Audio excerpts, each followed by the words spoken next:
तो भाई आज हम बात करेंगे कि बहुत लोग को ओबीसी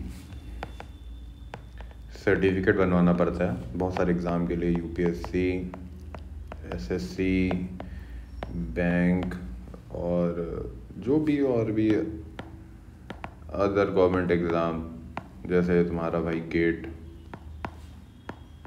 नीट पीजी यूजी। तो ऐसा है, इंदिरा साहनी केस के थ्रू 27% सीट रिज़र्व है एजुकेशनल इंस्टीट्यूट में या जॉब में। तो ये 27% जो सीट रिज़र्व है ओबीसी के लिए, ये सिर्फ उन्हीं को मिलेगा जो नॉन क्रीमी लेयर में आते हैं। ठीक है। अब बहुत लोग का डाउट है कि सर हम क्रीमी लेयर में आते हैं कि नॉन क्रीमी लेयर में आते हैं। उसके लिए पहला जो आपका कास्ट है वो सेंट्रल लिस्ट या स्टेट लिस्ट। अगर स्टेट लिस्ट में तो आप उस स्टेट के लिए ओबीसी माने जाएंगे, और अगर सेंटर में लिस्ट में आपका कास्ट आ रहा है तो आप सेंटर की कोई भी एग्ज़ाम जो सेंट्रल कंडक्ट कराती है या कोई भी सेंट्रल इंस्टीट्यूट के लिए ओबीसी में आ जाएंगे। बहुत लोग का डाउट पहला तो ये निकलता है कि सर दिल्ली में क्या मेरा ओबीसी वैलिड है या नहीं है। तो देखिए, जो दिल्ली के अंदर जो कॉलेजेस आ गए जो दिल्ली सरकार के, मतलब दिल्ली गवर्नमेंट के हैं, एनसीटी ऑफ दिल्ली 1991 के हिसाब से, जैसे मेरा ही कॉलेज हो गया डीटीयू, एनएसआईटी, तो ये सब दिल्ली सरकार के अंदर जाते हैं। तो यहाँ पे दिल्ली गवर्नमेंट के अंदर आपका ओबीसी होना चाहिए। ठीक है। ऑल्दो डीटीयू में आउटसाइड दिल्ली कोटा भी होता है, बहुत सारे कॉलेज में, सभी कॉलेज में इनफैक्ट। तो अगर आउटसाइड स्टेट कोटा भी लगता है तो आउटसाइड स्टेट कोटा आप अपने स्टेट का ओबीसी बनवाइए और उसे यहाँ में दिखा दीजिए। तो आपको आउटसाइड जो सीट रिजर्व है 20% मेरे ख्याल से है, उसमें आपको सीट मिल जाएगी। दूसरा आता है जो सेंट्रल गवर्नमेंट के अंदर कॉलेजेस हैं, जैसे आपका हो गया डीयू ले लीजिए, दिल्ली यूनिवर्सिटी। इसमें आपका सेंट्रल यूनिवर्सिटी के हिसाब से आपको ओबीसी बनवाना पड़ेगा, मतलब आपका लिस्ट अगर सेंटर में आ रहा है तो आपको मिल जाएगा। तो ये हो गया कहाँ पे आपका वैलिड ओबीसी। अब ओबीसी है कौन कौन नहीं है, तो एक फाइल है डिपार्टमेंट ऑफ पर्सनल ट्रेनिंग, जिसको DOPT कहते हैं। इसका फाइल नंबर है 36033/5/2004। इसमें जो गवर्नमेंट ऑफ इंडिया है उसने कहीं पे नॉन क्रीमी लेयर NCL का कहीं पे जिक्र ही नहीं किया है। There is nothing like NCL। उन्होंने सिर्फ एक डेफिनेशन दिया है कि क्रीमी लेयर कौन होता है। जो क्रीमी लेयर है उसको कोई बेनिफिट नहीं मिलेगा सरकार की तरफ से, और जो बच गए वो आगे NCL में उनको बेनिफिट मिलेगा। अनलाइक SC/ST में सैलरी का कोई रोल प्ले नहीं होता है। आप SC/ST हैं, उसका सिर्फ कास्ट सर्टिफिकेट दिखा दीजिए तो आपको बेनिफिट मिल जाएगा। लेकिन ओबीसी में क्रीमी लेयर और नॉन क्रीमी लेयर का झंझट पड़ता है। इसके लिए सरकार ने government department of personal training, जो कि ministry of personnel public grievances and pension के अंदर आ जाता है, इसमें क्रीमी लेयर कौन कौन होगा। तो आइए देखते हैं क्रीमी लेयर।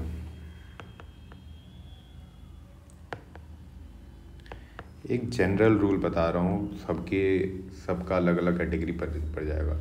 जो सेंट्रल गवर्नमेंट एम्प्लॉई हैं ठीक है। अगर उनके पेरेंट्स डायरेक्टली रिक्रूट हुए हैं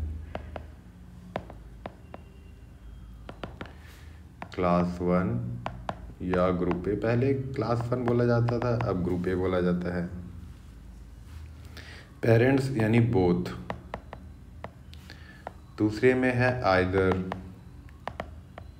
ऑफ होम, दोनों में से कोई एक, ग्रुप ए या क्लास ए, ठीक है। या बोथ पेरेंट्स डायरेक्टली रिक्रूट थे लेकिन उनमें से वन ऑफ देम डाइज, मर जाते हैं, या सफ़र परमानेंट इनकैप्सेशन, मतलब इससे दूसरे शब्द में कह सकते हैं फिजिकली डिसेबल्ड जो परमानेंट है, और इसका अलग सर्टिफिकेट आपको बना के दिखाना पड़ेगा। या जो भी हैं क्लास 1 ऑफिसर के बच्चे और उन्होंने यूएन की ऑर्गेनाइजेशन या इंडियन इंटरनेशनल मॉनेटरी फंड या वर्ल्ड बैंक में एटलीस्ट 5 ईयर काम किया हो क्लास 1 होने के बाद भी। या अगला कंडीशन, बोथ पेरेंट्स, मतलब पेरेंट्स बोथ ऑफ हुम, मतलब पेरेंट्स तो दोनों ही आ गए, मतलब दोनों पेरेंट्स क्लास 2 में या ग्रुप बी में डायरेक्टली रिक्रूट हुई हो।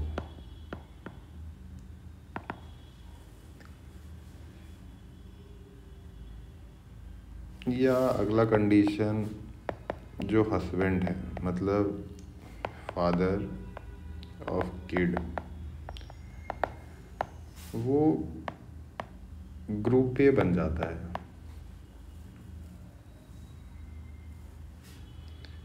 40 ईयर या उससे पहले, मतलब वो ग्रुप बी में रिक्रूट होता है, और जो हस्बैंड है मतलब एक, वो ग्रुप ए में 40 या 40 साल से पहले ग्रुप ए में आ जाता है। प्रमोशन होता है, ऑब्वियस सी बात है, डिपार्टमेंटल एग्ज़ाम होते हैं, प्रमोशन देके वो मान लीजिए बंदा 30 साल की एज में जॉब लेता है एसएससी में या कोई भी, और दोबारा प्रमोट हो जाता है। मैं ये नहीं कह रहा हूँ, मतलब प्रमोट इन द सेंस वो क्या करता है, 30 साल में ग्रुप बी बनता है और एग्ज़ाम छोड़ के दोबारा एग्ज़ाम देता है, मान लीजिए यूपीएससी वगैरह का, और 40 साल या उससे पहले ग्रुप ए बन जाता है। ये सारे मैं कंडीशन क्रीमी लेयर के बता रहा हूँ, ठीक है। इसमें अभी नॉन क्रीमी लेयर का कोई झंझट नहीं है। या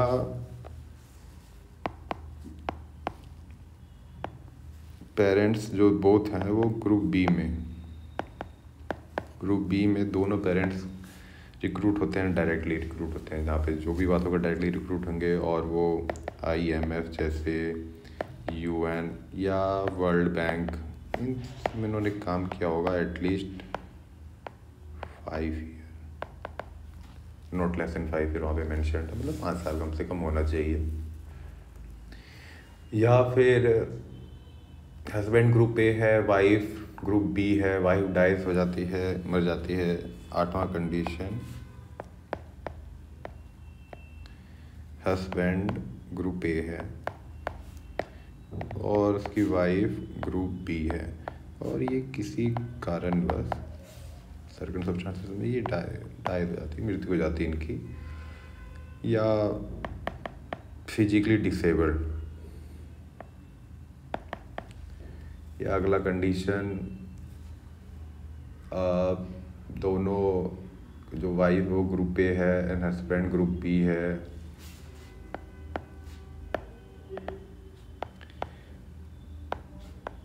वाइफ ग्रुप बी है, हस्बैंड, जो कि ये तो बहुत रेयर है, क्योंकि यार कोई ग्रुप ए वाला ग्रुप बी से शादी क्यों ही करेगा। हस्बैंड ग्रुप बी है और हस्बैंड डाइज या फिजिकली डिसेबल्ड हो जाता है। तो इन सभी कंडीशन में, ये मैंने आपको जितने कंडीशन बताए, क्लास 1 ग्रुप पे आइदर बोथ ग्रुप पे है, या बोथ किसी एक कोई एक मर जाता है, या किसी ने वर्ल्ड बैंक में काम किया हो, या दोनों क्लास 2 थे डायरेक्टली रिक्रूट हैं क्लास 2 में ग्रुप बी में। और जैसे यूपीएससी का जो लास्ट सीट होता है सेक्शन ऑफिसर, वो ग्रुप बी गैजेटेड माना जाता है, गैजेटेड ऑफिसर। या एसएससी में भी जो टॉप के पोस्ट हैं वो ग्रुप बी में आते हैं। ये सारे सेंट्रल गवर्नमेंट एम्प्लॉय की बात कर रहा हूँ, सेंट्रल गवर्नमेंट या स्टेट गवर्नमेंट, क्योंकि सेंट्रल गवर्नमेंट या स्टेट गवर्नमेंट में ही group A B C D description दिया गया है। तो मैंने जितने भी 9 कंडीशन बताए, ये सारे जो हैं ये विल बी ट्रीटेड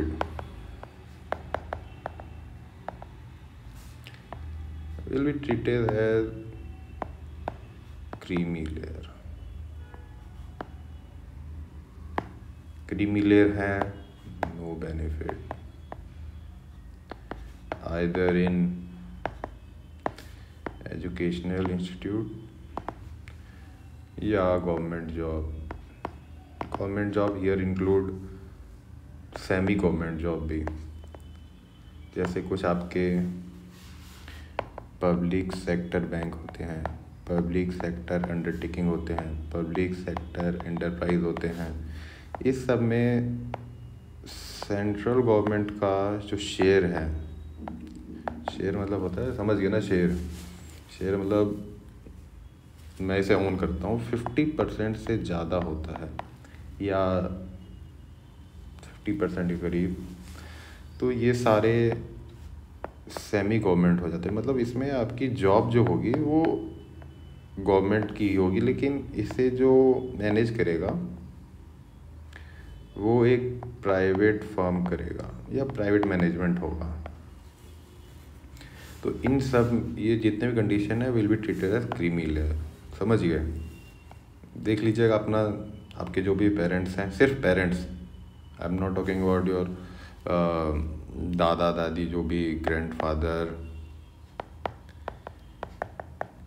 मदर या सिस्टर, ब्रदर, भाई, या मैटरनल साइड से, मम्मी के साइड से कोई हो, इन सब से कोई मतलब नहीं सरकार को, आपके पेरेंट्स का देखा जाएगा। ठीक है, ये सारे क्रीमी लेयर हैं।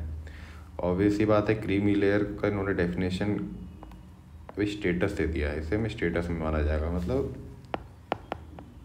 यहाँ पे सैलरी का कोई बात नहीं किया है मैंने। ग्रुप ए क्लास 1, ठीक है, ये सारे क्रीमी लेयर आ जाएंगे। अब इसमें कुछ एक्सेप्शन भी दिए गए हैं।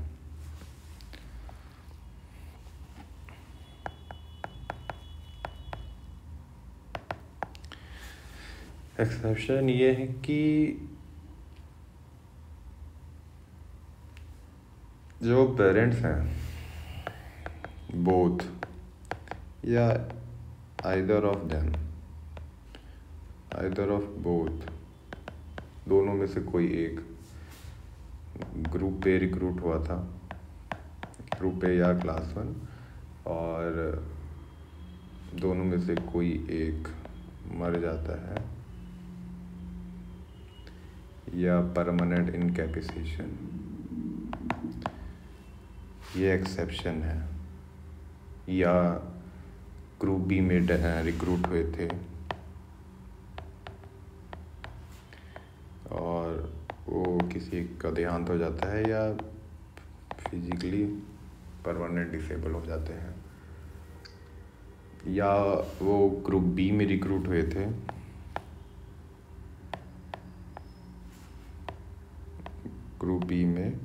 थे और मर जाते हैं या फिजिकली हो जाते हैं। इसके इन एडिशन कि उन्होंने UN,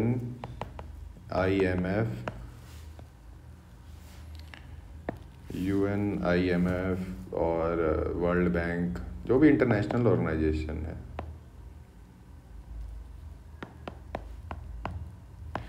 इसमें लेस देन 5 ईयर,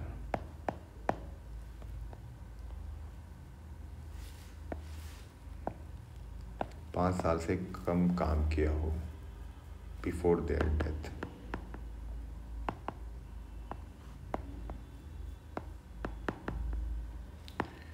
तो ये 3 जो कंडीशन एक्सेप्शन के, 1 2 3, ये तीनों आपके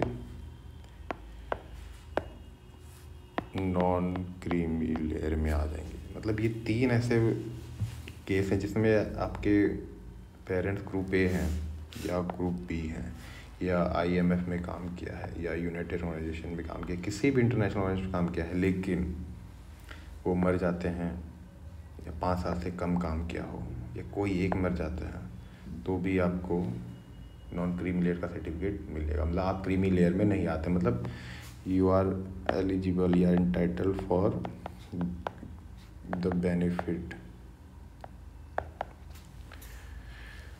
ये हो गया नॉन क्रीमी लेयर। ठीक है, अब एक और आता है कि लोग कह रहे हैं कि मेरे जो पेरेंट्स हैं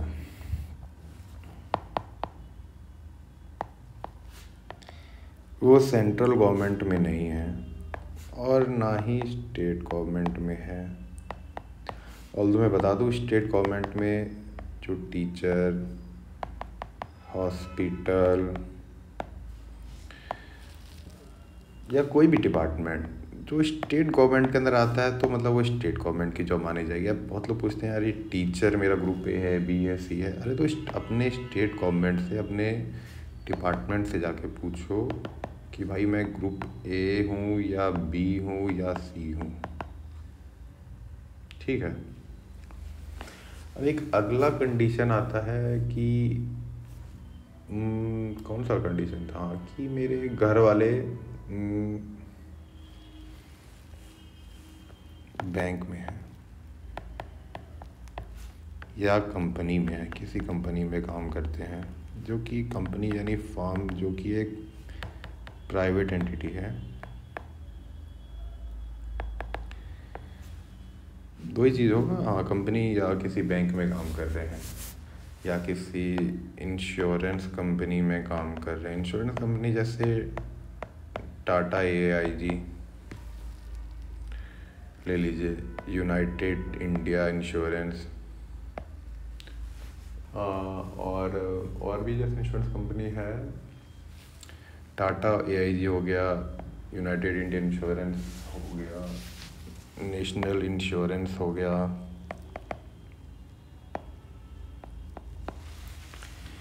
कंपनी में जैसे मुथूट फाइनेंस हो गया, रिलायंस हो गया। बैंक में ICICI बैंक हो गया, यूनियन बैंक हो गया,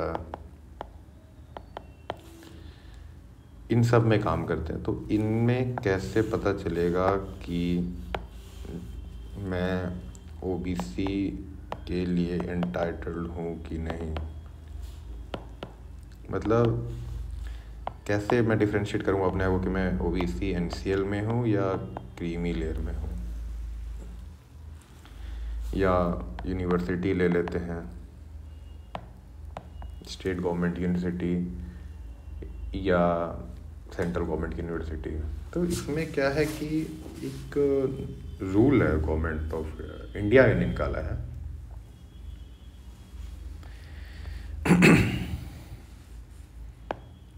इक्विवेलेंट पोस्ट। ज़्यादातर ये केसेस हैं कि जो गवर्नमेंट बैंक है या इंश्योरेंस कंपनी है या यूनिवर्सिटी है या हॉस्पिटल है। हॉस्पिटल तो चलिए ठीक है, उसमें तो पता चल जाता।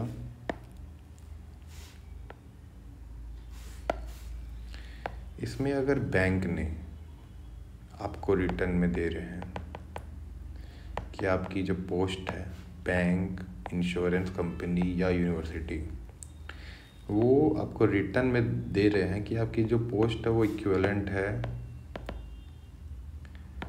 सेंट्रल गवर्नमेंट या स्टेट गवर्नमेंट में ग्रुप ए, बी, सी या डी, ये आपको रिटर्न में देंगे या मेंशन होगा। अगर ये 3 चीज़ बैंक, इंश्योरेंस कंपनी और यूनिवर्सिटी और भी पब्लिक सेक्टर एंटरप्राइज, एक तरह से इसको बोल सकते हैं, या पब्लिक सेक्टर अंडरटेकिंग, ये आपको अगर रिटर्न में दे, पब्लिक सेक्टर अंडरटेकिंग में आपको बता देता हूँ, जैसे भेल आ गया, भारत हैवी इलेक्ट्रिकल लिमिटेड, वो एनजीसी आ गया, और भी हैं इसमें, Coal India limited. Public sector undertaking में भी ऐसी कंपनी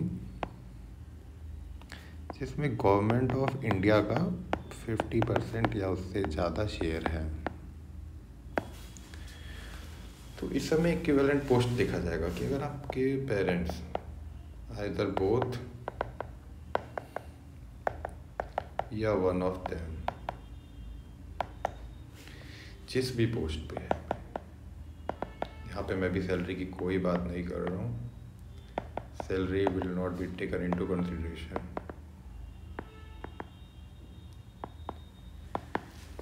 तो जो भी सैलरी है उस सैलरी को हम कंसिडर नहीं करेंगे। यहाँ पे सिर्फ मैं आपका पोस्ट देख रहा हूँ, पोस्ट यानी स्टेटस, ठीक है। अगर इन कंपनी ने, बैंक ने, इंश्योरेंस कंपनी ने, यूनिवर्सिटी ने अगर आपको रिटर्न में दे रहे हैं कि आपकी जो इक्विवेलेंट पोस्ट है वो गवर्नमेंट ऑफ इंडिया में group A, group B, group C, group D के इक्विवेलेंट है, तो आप अगर ग्रुप ए और ग्रुप बी है तो ऊपर वाला कंडीशन लग जाएगा, समझ गए। और अगर ग्रुप सी या ग्रुप डी है तो ग्रुप सी और ग्रुप डी का देखिए कहीं पे रिटर्न नहीं है, इसका मतलब ऑब्वियस ये बात है वो नॉन क्रीमी लेयर में आ गया और वो they are entitled for the benefit in both educational institute या गवर्नमेंट जॉब, या जो भी ओबीसी को बेनिफिट मिलता है उस सब के लिए वो इंटाइटल हो जाएगा। ये हो गया उसका। अब ये बहुत सारे आ रहे हैं कि ऐसे डाउट आते हैं कि मेरे घर वाले ग्रुप सी में हैं इन गवर्नमेंट ऑफ इंडिया या गवर्नमेंट ऑफ बिहार या बैंक में ले लेता हूँ, bank I am talking about government bank. Government bank कोई वर्ड नहीं होता, पब्लिक सेक्टर बैंक मतलब जो पब्लिक का बैंक है, इसमें मतलब सॉरी पब्लिक सेक्टर बैंक मतलब जिसमें गवर्नमेंट का शेयर हो, या इंश्योरेंस कंपनी, ठीक है। अब ग्रुप सी बेसिकली आपके होते हैं क्लर्क, और ग्रुप डी हो गए एमटीएस या बहुत सारे पोस्ट होते हैं, उतना मुझे भी नहीं पता। ग्रुप सी, ग्रुप डी हो गए, तो इसमें पब्लिक सेक्टर बैंक में या इंश्योरेंस कंपनी में या पीएसयू में ये डिपार्टमेंट अगर आपको लिख के दे रहा है कि आप ग्रुप सी हैं तो आपके लिए अच्छा है, अगर आप ग्रुप बी हैं तो दिक्कत हो जाएगा, ग्रुप ए है तो और भी प्रॉब्लम हो जाएगा, मतलब आपको बेनिफिट नहीं मिलेगा। ये सारे हो गए बैंक इंश्योरेंस कंपनी। उसके बाद कुछ लोग कह रहे हैं कि आफ्टर रिटायरमेंट, मान लीजिए मैं ग्रुप ए में हूँ या बी में हूँ या सी में हूँ या डी में हूँ, जब तक जॉब में है इन सर्विस तब तक तो ओबीसी पता चल जाएगा। क्या रिटायरमेंट के बाद भी सेम रूल फॉलो होगा? तो जाहिर सी बात है रिटायरमेंट के बाद भी, इवन आफ्टर रिटायरमेंट, अगर आप ग्रुप ए हैं या ग्रुप ए बन के रिटायर हुए या ग्रुप ए बन के डाई या फिजिकली डिसेबल्ड या जॉब ही छोड़ देते हैं तो आप ग्रुप ए हैं तो ग्रुप ए ही माना जाएगा। ग्रुप सी थे, रिटायर हुए ग्रुप सी बन के या फिजिकली डिसेबल्ड या आप जॉब छोड़ देते हैं ग्रुप सी माना जाएगा अनलेस एंड अनटिल आप कोई नया जॉब नहीं ले रहे जिसमें आपको बताया जा रहा है कि आप ग्रुप ए हैं या बी हैं या सी हैं, तब तक आप सो इवन आफ्टर रिटायरमेंट आप ग्रुप ए बी सी माने जाएंगे। और जो एक 40 साल से पहले वाला था कि ग्रुप बी ग्रुप ए बन जाता है 40 साल से पहले, तो वो क्रीमी लेयर में आएगा। अगर वो 40 साल के बाद मतलब 40 साल 1 दिन 0 महीना मंथ और 1 दिन का भी फ़र्क है तो वो नॉन क्रीमी लेयर में आ जाएगा। ठीक है, ये सारा मैंने बात कर लिया जो गवर्नमेंट एम्प्लॉई हैं और गवर्नमेंट एम्प्लॉई हैं और यहाँ पे इसको बोला जाता है स्टेटस के हिसाब से आपको सेग्रीगेट किया जा रहा है on the basis of service status.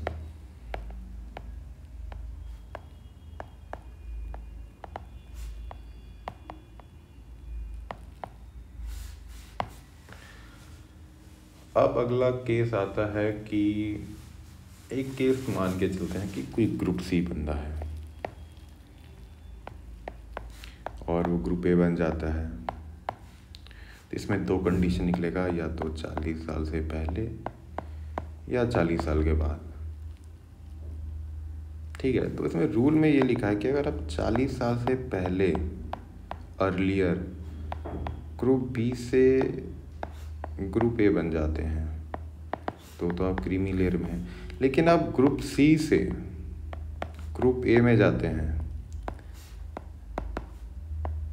40 से पहले या 40 के बाद, आप नॉन क्रीमी लेयर ही माने जाएंगे।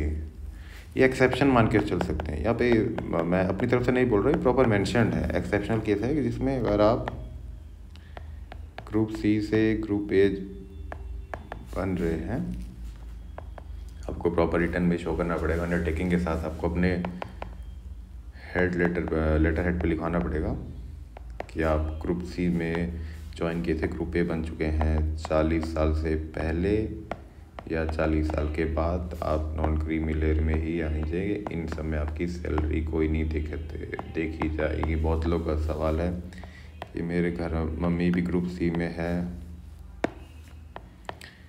पापा भी, फादर और मदर दोनों हैं तो ग्रुप सी में, लेकिन जब दोनों की सैलरी कैलकुलेट होती है तो सैलरी जो कैलकुलेट हो रही है वो अभी 8 लाख है, लिमिटेशन है, तो वो 8 लाख से ज़्यादा रही, मान लीजिए 10 लाख। ऑब्वियस ही बात है यार, कोई ग्रुप सी में भी जॉब कर रहा होगा 40,000 मंथली के हिसाब से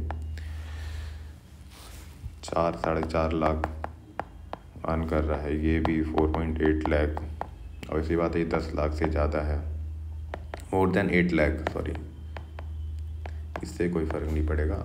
ऑल्दो गवर्नमेंट ऑफ इंडिया या जो भी डिपार्टमेंट ऑफ पर्सनल ट्रेनिंग है वो आपसे आपका, बहुत लोग डिपार्टमेंट ऑफ पर्सनल ट्रेनिंग आपसे आपका नॉर्मल सी बात है पैन कार्ड नंबर मांगेगी फादर मदर का,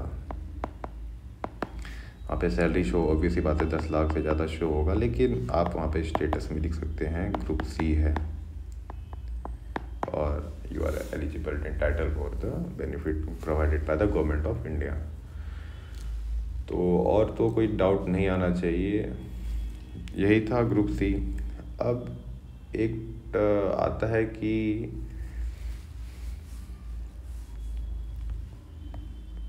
जो बैंक है, ठीक है, बैंक हो गया या इंश्योरेंस कंपनी हो गई, या तीसरा मैं ले लूँ पब्लिक सेक्टर एंटरप्राइज या PSU, कि यहाँ पे कहाँ पे लिखा होगा कि ये ग्रुप ए में आ रहे हैं। तो बैंक के लिए आपको department of ministry of economic affair मिलेगा शायद। एक बार मैं देख लेता हूँ ये कहाँ पे मिलेगा आपको।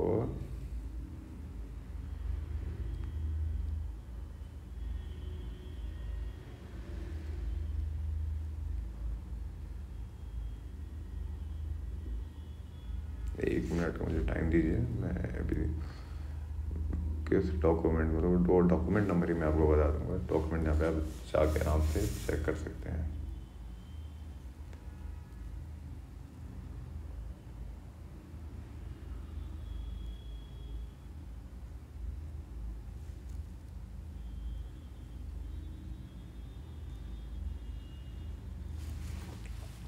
जो डिपार्टमेंट ऑफ पब्लिक एंटरप्राइज होगा,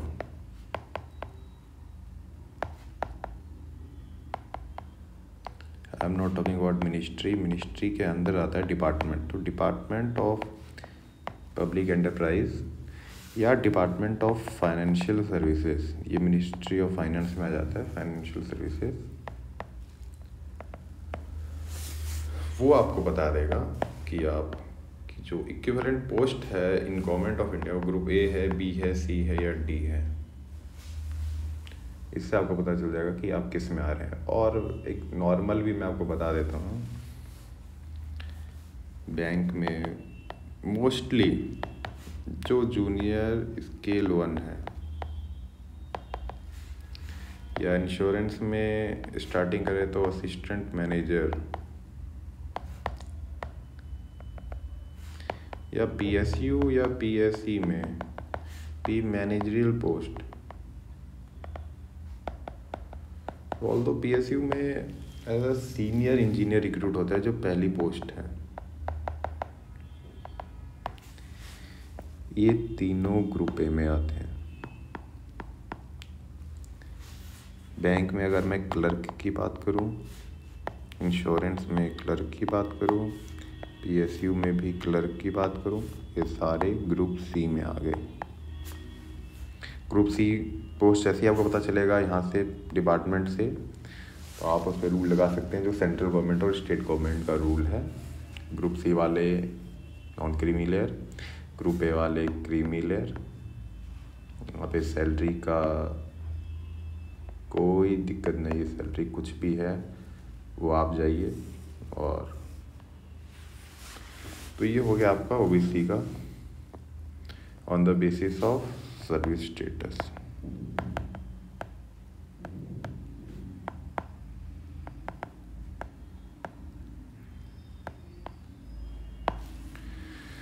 बाकी कोई डाउट हो तो आप कमेंट करके पूछ लेना, लेकिन एक अच्छा कमेंट ही करना कि यार अब ये नहीं कि मैंने बता दिया फिर भी एक ही चीज़ को बार बार, जो आंसर एक बार पहले बता दिए वही बार बार रहेगा, मेरे कहने से चेंज नहीं हो जाएगा। क्योंकि रूल बुक में जो लिखा हुआ है ये सब उनके लिए है जिनके गवर्नमेंट जॉब में है। Thank you.